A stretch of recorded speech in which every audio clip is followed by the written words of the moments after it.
How to add multiple accounts on Instagram. So go ahead and open your Instagram application, go to your profile tab, click your icon here on the lower right corner of the screen. And as you can see, once I click on my username here on the top left corner, additional accounts will show and I can change accounts if I click on another username. So to add multiple accounts on Instagram, press your username. This will then show below and then click on add account. Now you can either log in to an existing account, and if you want to make another account, then click on create new account. In my case, I already have an account to add, so I'll just choose the first option. After that, just type in your information to log in.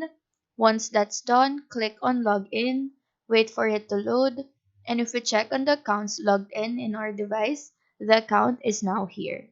If you wish to add another account, just repeat the whole process we did, and that is how to add multiple accounts on Instagram. Do let us know if this video helped you out, and if you have any questions, feel free to drop them down below. Thank you for watching and have a nice day.